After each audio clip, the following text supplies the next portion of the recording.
حضرت ابو بکر صدیق. میں نے کہا یہ محبت کی جنگ ہوتی ہے نا. حضرت علی کے ایک بھائی تھے جناب عقیل. جناب عقیل وہ جب انہوں نے کلمہ پڑھا تو نبی پاک کے بڑا قریب رہنے لگے, اور میرے نبی کریم صلی اللہ علیہ وسلم بھی ان سے بڑا پیار کرتے. حضور فرماتے ہیں تیرا کلمہ پڑھنے کی مجھے ڈبل خوشی ہوئی ہے. یا رسول اللہ کس طرح؟ فرمایا ایک میرا تو صحابی بنا ہے, دوسرا تو میرا بھائی تھا مسلمان ہو گیا ہے. حضور بڑا پیار کرتے. اب یہ محبت جو ہوتی ہے نا اس میں دوڑ بھی لگتی ہے, اور یہ بری نہیں ہوتی, یہ دوڑ بڑی اچھی ہوتی ہے. حضرت عقیل اب قریب رہنے لگے. میں نے عرض کیا کہ نبی پاک اپنے ذاتی کام حضرت صدیق اکبر کو بتاتے تھے. گھوڑے کی تیاری کر, فلاں کام کرنا ہے, سیدہ فاطمہ کی شادی کرنی, ہر معاملے میں سیدنا صدیق اکبر پیش تھے. اب جب عقیل بن ابی طالب آئے تو حضور کا پیار تھا ان سے بھی. اب محبت کی جنگ چھڑ گئی. اب جناب عقیل کہتے ہیں میں کہنے لگا یار یہ کہیں پیچھے ہوتا ہی نہیں, ہر معاملے میں اسے پیچھے بٹھاؤ بھی تو آگے آ جاتا ہے, اس نے کیا کمال کر دیا ہے. کہتے ہیں آہستہ نا میں جوان تھا, ابھی نوجوانی کا عالم تھا, تو وہ خاص پہلو میں سمجھنے سے ابھی قاصر تھا. توجہ ہے آپ کی؟ کہتے ہیں ایک دن نا بڑی باتوں میں حضور فرماتے ابو بکر میرا گھوڑا تیار کرو, تو کہتے ہیں میں دوڑ کہتا تو چھوڑ میں کرتا ہوں. کہتے ہیں وہ چپ کر جاتے. جتنی جگہ وہ مجھ سے بن سکا میں نے روکا. حضرت صدیق اکبر بولے, کہتے ہیں ایک دن نا مسجد کی پہلی صف میں بیٹھا تھا. میں نے پچھلے جمعے بھی کہا تھا اگے ہو بوے جڑا پہلوں آئے, یہ حکم ہے نا حدیث میں, پہلے آئے اور آگے بیٹھ جائے, گدنے پھلانگنے سے منع کیا. کہتے ہیں ابو بکر صدیق, توجہ ہے آپ کی, ان کی عادت تھی کہ جمعے والے دن مسجد کی صفائی کرتے اور صفائی کر کے سب سے آگے بیٹھ جاتے. بات ذرا میں نے قریب ہو کے سب دی, پاس بیٹھ جاتے. عقیل بن ابی طالب کہتے ہیں میں بھی آیا سیدنا صدیق اکبر, اور مجھے کئی دنوں سے جلال تھا کہ یہ پیچھے ہوتا ہی نہیں. کہتے ہیں میں آیا تو حضرت ابو بکر آگے بیٹھے تھے, تو میں نہ جان بوجھ کے, بچہ تھا اور محبت تھی سرکار سے, ابو بکر سے بغض نہیں کوئی, خدا را اس بات کو ضرور ذہن میں رکھیں. فرماتے میں نے کہا ابو بکر اٹھ. مزے کی بات یہ ہے کہ جس مسجد میں صدیق اکبر بیٹھے ہیں اس کی جگہ بھی انہوں نے خرید کے دی ہے. مسجد نبوی کی زمین کی سب سے پہلی رقم حضرت ابو بکر صدیق نے ادا فرمائی. اٹھ. کہتے اٹھے, پیچھے چل. توجہ ہے آپ کی؟ آنکھ کے تو ویکھے کو کسی نے, پاویں ماڑا ہوئے تو پاویں تو چھوٹا بندہ آکھے تو پھر تو دی خیر ہی نہیں, عمر میں چھوٹا ہو یا مال میں. اٹھ چل پیچھے. اللہ اکبر. حضرت علی دیکھ رہے تھے. کہتے ہیں سیدنا صدیق اکبر اٹھے پچھلی صف میں, پھر اس سے پچھلی صف میں, پھر اس سے پچھلی صف میں, 7ویں صف میں پہنچ گئے, اور وہاں ہاتھ باندھ دیے. کہنے لگے شہزادے اجازت دے تو یہاں بیٹھ جاؤں, تو رسول اللہ کا خاندان ہے, اجازت دے تو یہاں بیٹھ جاؤں. حضرت عقیل کہتے ہیں بیٹھ جاؤ. حضرت ابو بکر صدیق چپ کر کے پیچھے مل جائے وہی کافی ہے. 7ویں صف میں شہزادے یہاں بیٹھ جاؤں. میں بیٹھ جا. وہاں بیٹھ گئے, نماز جمعہ پڑھا, سب چلے گئے. حضرت علی حضور کی بارگاہ, یا رسول اللہ عقیل کو تو کچھ سمجھائے. حضور نے فرمایا کیا ہوا؟ کہ حضور اکثر ابو بکر صدیق سے یاڑ جاتا ہے, آج بھی پہلی صف سے اٹھا کے 7ویں صف میں. شکایت تو حضرت عقیل کی لگ رہی ہے نا, اور حضور فرماتے علی تو عقیل کی چھوڑ, بتا ابو بکر نے کیا جواب دیا ہے. تو ابو بکر کی بتا, تو اس کی چھوڑ, تو اس کی, تو میرے دوست کی, میرے یار کی, میرے خلیل کی بتا. تو حضرت علی رو پڑے. کہنے لگے محبوبہ ابو بکر جیسا درد کہاں سے ڈھونڈ کے لائے. تو چپ کر کے 7ویں صف میں گیا, اور اس نے کہا تو خون رسول ہے, تیری نسل پاک میں ہے بچہ نور, تو ہے نے نور, تیرا سب گھران. چپ کر کے بیٹھ گیا. حضور نے فرمایا بلاؤ ابو بکر کو, عقیل کو بھی بلاؤ. دونوں آ گئے. حضور نے فرمایا ابو بکر جمعے میں کیا ہوا ہے؟ عرض کی حضور کچھ بھی نہیں. حضور نے فرمایا تجھے کسی نے صف سے اٹھایا؟ کہا نہیں یا رسول اللہ نہیں. آپ کو کسی نے بتایا؟ حضور کیا؟ فرمایا نہیں میں نے سنا ہے کہ تجھے عقیل نے. کہا حضور وہ شہزادے آئے تھے, انہوں نے یار اتنا جذبہ دنیا کہاں سے ڈھونڈ کے لائے گی. بلے شاہ اوتھے ککھ نہیں بچدا جتھے عشق نے لایا ڈھیرا. کہا حضور یار یہ لفظ تاریخ میں ڈھونڈو گے تو نہیں ملے گے. میرے ابو بکر صدیق کیا فرماتے ہیں؟ کہا حضور وہ نسل رسول کا شہزادہ ہے نا, اس نے ابو بکر کو 7ویں صف میں ابو بکر کا بیٹھنا پسند کیا تو ابو بکر راضی ہے. حضور اس نے یہاں بیٹھنا پسند کیا, تیری نسل پاک میں بچہ نور, تو ہے نے نور تیرا. اور کہا حضور وہ خاندان ہے, میں خادم ہوں, فرق تو ہے نا. تو وہ خاندان ہے، میں خادم ہوں۔ میرے رسول کریم صلی اللہ علیہ وسلم نے بلایا جناب عقیل کو، ڈانٹا نہیں، محبت فرمائی۔ سرکار نے فرمایا عقیل بیٹے بیٹھ جا، میں تجھے سمجھاؤں۔ پھر حضور نے بات چھیڑی، فرمایا تجھے پتہ ہے میرا ابو بکر کون ہے؟ عرض کی حضور میں، فرمایا نہیں سن، مکے میں سارا مکہ میرا دشمن تھا، یہ میری تنائیوں کا دوست تھا۔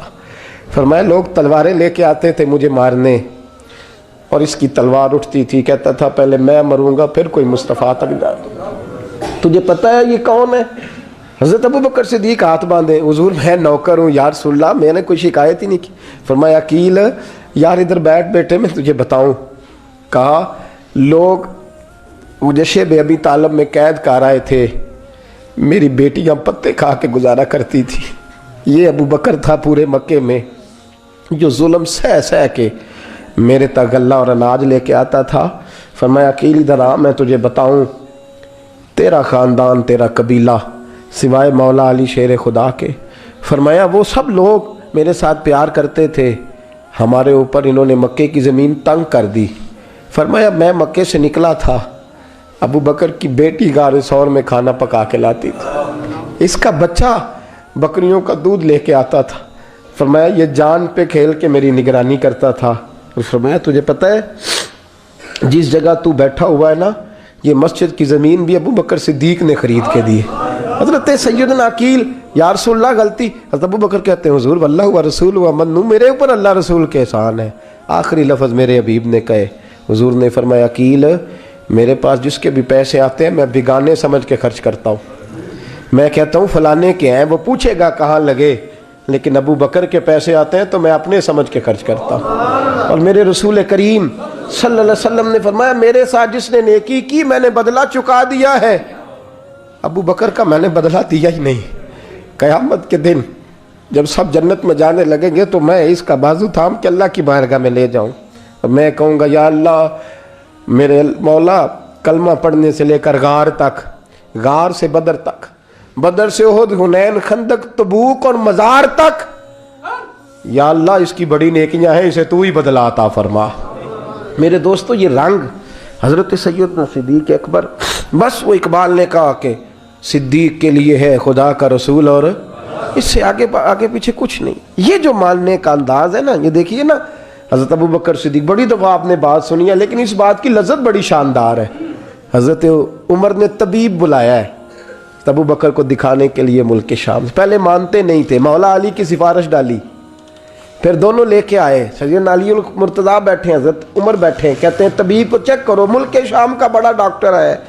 چیک کر لیا تو ڈاکٹر کہنے لگا کوئی مرض نہیں، کوئی تکلیف نہیں، کمزوری بڑی ہے، کمزوری بڑی ہے، ان سے پوچھے انہیں کیا مرض ہے۔ تو حضرت عمر کہنے لگے یار بول کیا مسئلہ ہے تجھے، کیوں اتنا کمزور، اتنا بیمار رہتا ہے، کیا پرابلم ہے، کیا مسئلہ ہے؟ تو حضرت ابو بکر صدیق نے آنکھیں کھولی اور کہنے لگے عمر تو قسم اٹھا کے بتا، تجھے پتا نہیں مجھے کیا مسئلہ ہے؟ تو اٹھا نا قسم، جنہ دے دل بر جانی وچھڑن، کون روے پھر تھوڑا، سب روگاں دائی روگ محمد جس کا نام وچھوڑا۔ تجھے نہیں پتا تو بول، اگر خبر ہے تو پوچھتا کیوں ہے؟ میرے دوستو کمال دیکھو، مدینے میں آج بھی مصطفیٰ کو سلام کرو تو ساتھ ہی صدیق اکبر لیٹے ہوئے، ساتھ ہی لیٹے ہوئے مدینے میں۔ ابو بکر صدیق روز رات کو جا کے اس کے گھر کا کام کاج کر کے آتے۔ کام بتاؤں کیا تھا اس کا؟ جاگ رہے ہیں آپ لوگ؟ اس زمانے میں نا لوگ باتھ روم گھر میں بنا لیتے تھے، شاید پرانے لوگوں نے دیکھے ہوں، وہ اس کے اندر ہی پیشاب پخانا رہتا تھا، وہ آتے تھے ملازم تو وہ اٹھا کے باہر پھینکا کرتے تھے، وہ بی بی گھر کے اندر پیشاب کرتی، نابینا ہے، وارث کوئی نہیں، ابو بکر صدیق آتے، امیر آدمی، اور اس کا وہ پخانا پیشاب اٹھا کے باہر پھینک کے آتے، پھر اس کے گھڑے میں پانی بھر کے لاتے، پھر اس کے گھر میں جھاڑو دیتے، پھر اس بوڑھی عورت کو کھانا کھلاتے، پھر اس کو خرچہ دیتے، پھر اس کو کہتے کہ فلاں آدمی کی تیرے پڑوسی کی میں نے ڈیوٹی لگا دی ہے، ضرورت ہو تو اس کو کہہ دینا۔ بڑے زمانہ خدمت کی۔ ایک دن حضرت عمر فاروق اس بی بی کے دروازے پہ چلے گئے، دستک دی، اس نے کہا کون ہے دروازے؟ کہا میں عمر فاروق ہوں، عمر بن خطاب ہوں، پتہ چلا ہے آپ لوارث ہیں، میرا دل کرتا ہے میں آپ کے گھر کا کام کاج کر دیا کروں۔ تو بی بی کہنے لگی نہیں، ایک بندہ آتا ہے کئی سالوں سے وہ کر رہا ہے، مجھے وہی ٹھیک ہے. ایک آتا ہے بڑے سالوں سے کام کرتا ہے، وہی ٹھیک ہے.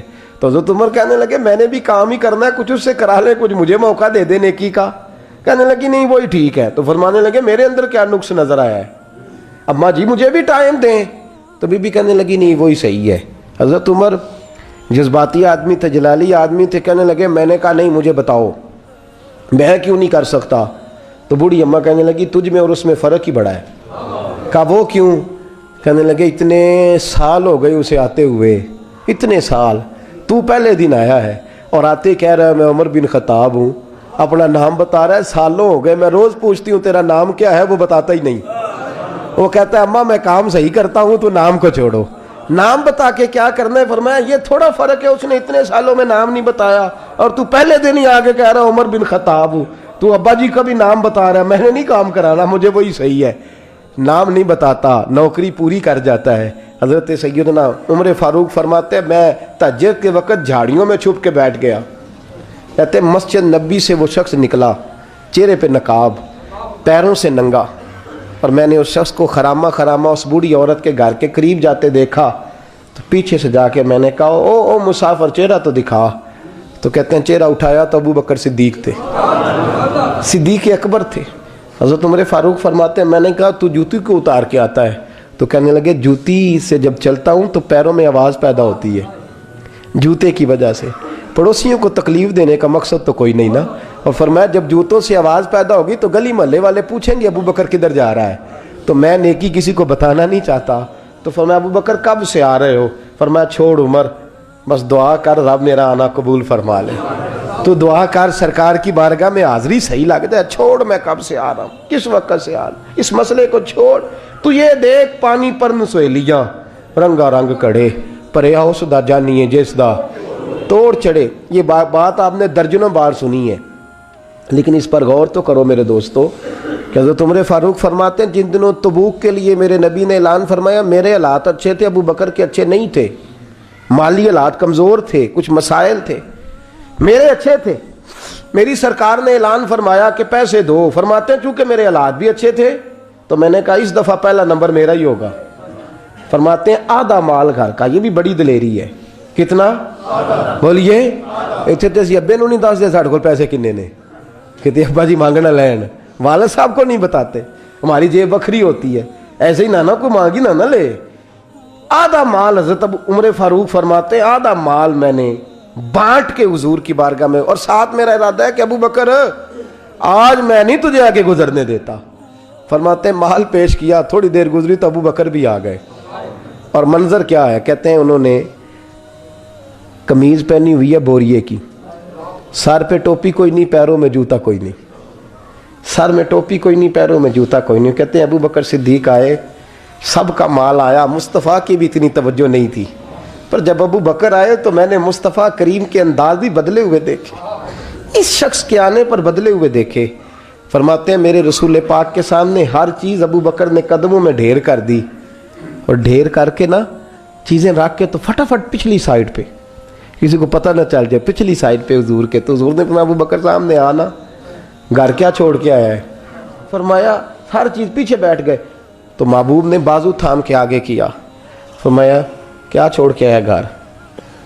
یہ اس بات پہ بات آپ نے پہلے بھی سنی ہے، لیکن ان لفظوں پہ غور کرو. ابو بکر نے یہ نہیں کہا حضور کچھ بھی نہیں میں سارا کچھ لے، یہ لفظ کہا ہی نہیں. اللہ کرے ہمیں اس عقیدے کو سمجھیں، اس نظریے کو. یہ ترمذی اور مشکات دونوں میں یہ لفظ موجود ہے.